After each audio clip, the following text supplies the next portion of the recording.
Bună, dragii mei! Bine ați venit pe canalul meu, eu sunt Beatrice și astăzi vă invit alături de mine să pregătim tortul Praga, un tort bogat de ciocolată și caise. Rețeta de astăzi este interpretarea mea și diferă un pic de varianta tradițională a acestui tort, însă vă asigur că este foarte echilibrat și e incredibil de delicios. Haideți să începem! Vom începe cu prima parte a cremei. Într-o cratiță turnăm laptele și îl aducem la fierbere. Între timp, într-un bol încăpător, vom bate împreună gălbenușurile de ou și zahărul până se omogenizează.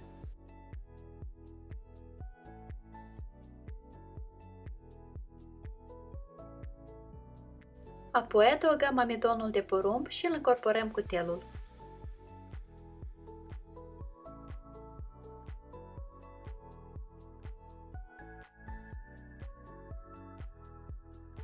Când laptele a fiert, îl turnăm încet puțin câte puțin în amestecul de gălbenușuri și amestecăm activ cu telul pentru a tempera gălbenușurile.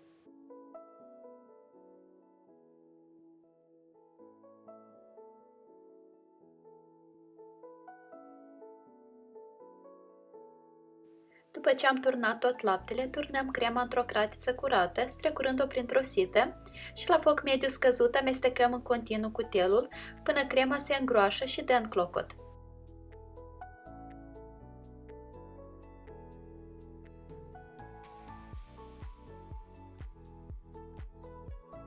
Când crema s-a îngroșat, oprim focul și adăugăm ciocolata. Crema fiind foarte fierbinte, ciocolata se topește aproape imediat, o incorporăm bine și transferăm crema obținută într-un bol.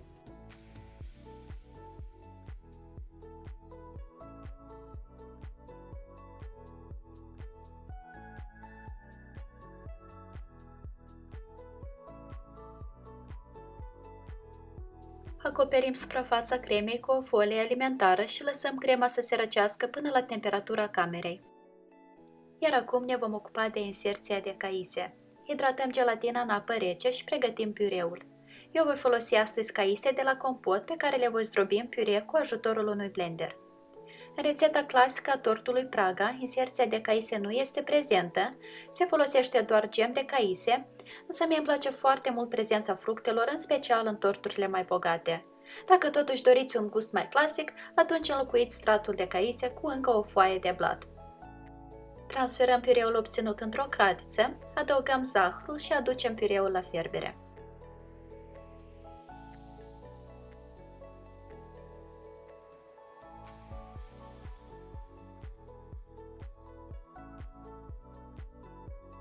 Oprim focul și adăugăm gelatina hidratată, după care amestecăm activ până toată gelatina se topește și turnăm compoziția într-un inel sau o formă cu diametrul de 16 cm, așternută cu o folie alimentară.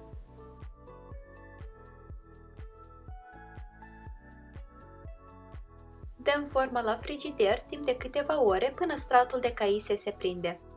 Următoarea etapă este pregătirea blatului de cacao. Amestecăm mai întâi toate ingredientele uscate: făina, praful de cacao, praful de copt și sarea.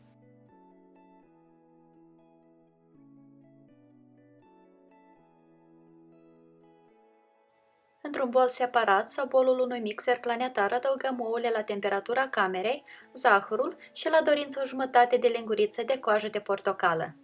Coaja de portocală este opțională, ea nu se găsește în rețeta tradițională, însă ea complimentează foarte bine atât gustul de ciocolată cât și cel de caise, motiv pentru care eu am adăugat-o. Batem ouăle timp de 8-10 minute, mărind treptat viteza mixerului până la maxim, până când se deschid în culoare și își triplează volumul.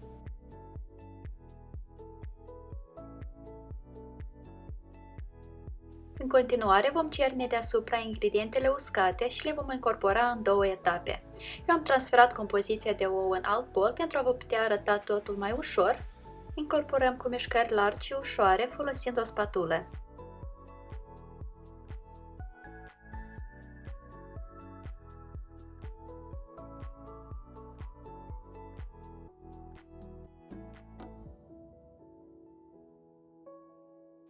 Când am incorporat toate ingredientele uscate într-un bol separat sau chiar o cănuță, vom combina împreună laptele la temperatura camerei, uleiul și aproximativ 2 linguri din blat.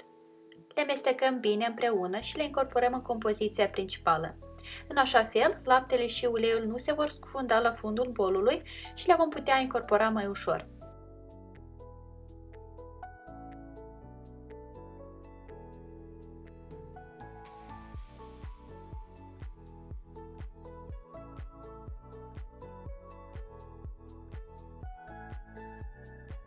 Transferăm blatul într-o formă sau un inel cu diametrul de 18 cm și îl coacem la cuptorul preîncălzit la 180 de grade timp de 25-30 de minute sau până când trece testul scobitorii.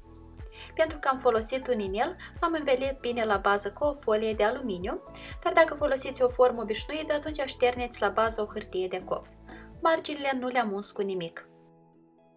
Eliberăm blatul din inel și îl lăsăm să se răcească complet pe un grătar, după care îl vom împărți în două foi.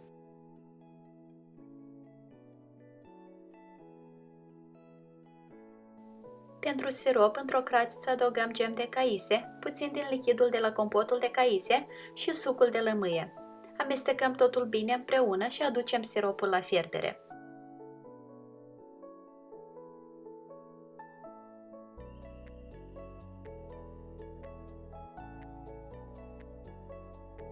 Lăsăm siropul să se răcească, iar acum să finisăm crema. Batem untul la temperatura camerei timp de 4-5 minute sau până când se deschide în culoare.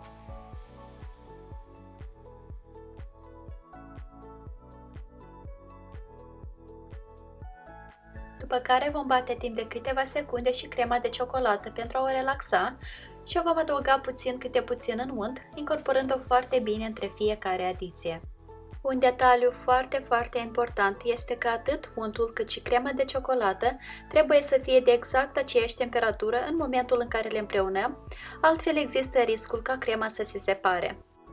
Dacă totuși s-a întâmplat acest lucru, nu panicați, crema poate fi salvată.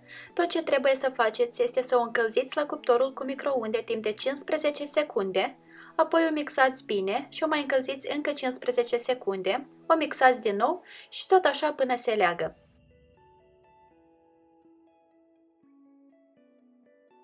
Crema este gata. Pentru a asambla tortul, eu am folosit un inel de 18 cm, iar marginile din interior le-am acoperit cu o folie de acetat.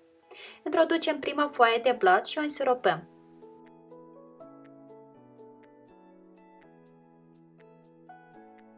Apoi aplicăm un strat generos de cremă. Eu am transferat crema într-un poș de patiserie pentru mai multă ușurință.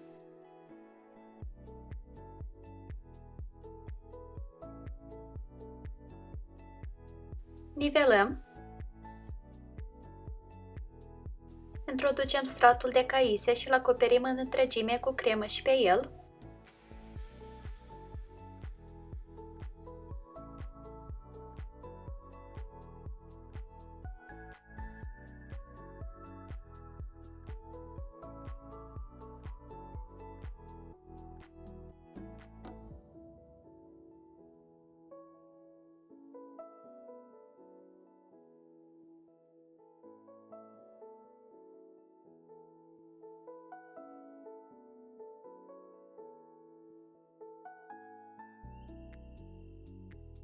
Însiropăm a doua foaie și o plasăm deasupra cremei, după care vom însiropa și suprafața foii și vom aplica ultimul strat de cremă.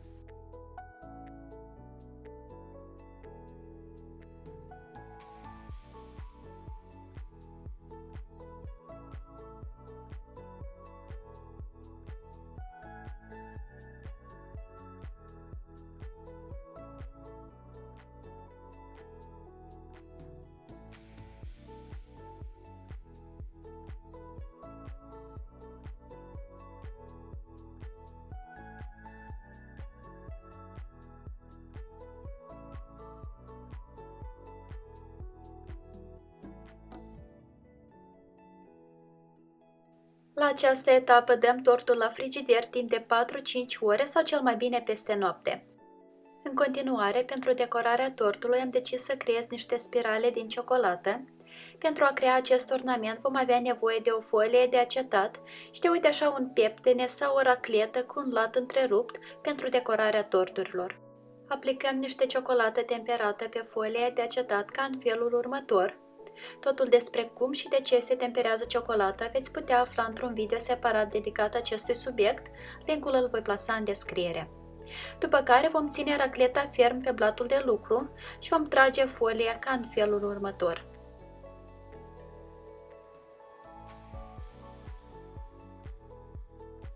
Trebuie să obținem, uite așa, niște linii. În momentul în care ciocolata își pierde luciul, ceea ce se întâmplă destul de repede, putem lua folia și să o strângem ca în felul următor. Ciocolata pe bază de unt de cacao se menține foarte flexibilă și în așa fel nu va crăpa, puteți să o modelați cu ușurință.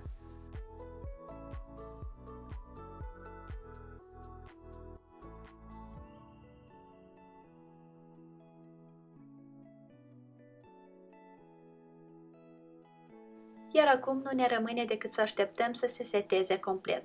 Pentru a grăbi acest proces, puteți da folia la frigider pentru 5-10 minute. Când ciocolata s-a setat, folia se desprinde cu ușurință și obținem, uite așa, un ornament foarte elegant.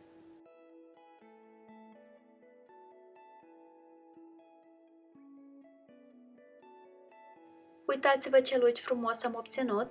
Acest lucru ne vorbește despre faptul că ciocolata a fost temperată corect.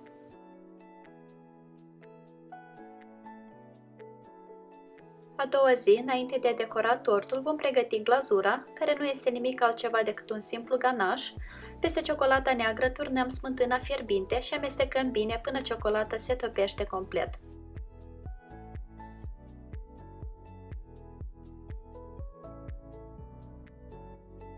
Lăsăm glazura să se răcească puțin, iar între timp îndepărtăm inelul și folia. Eu am rezervat puțină cremă pe care am încălzit-o puțin și am aplicat un strat foarte subțire pe marginile tortului.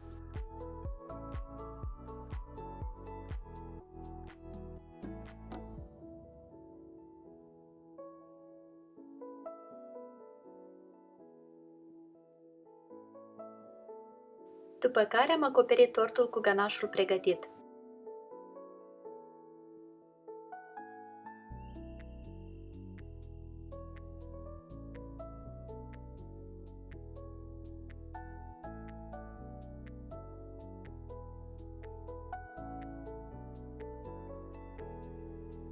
Iar la final l-am decorat cu caise uscate și ornamentul din ciocolată.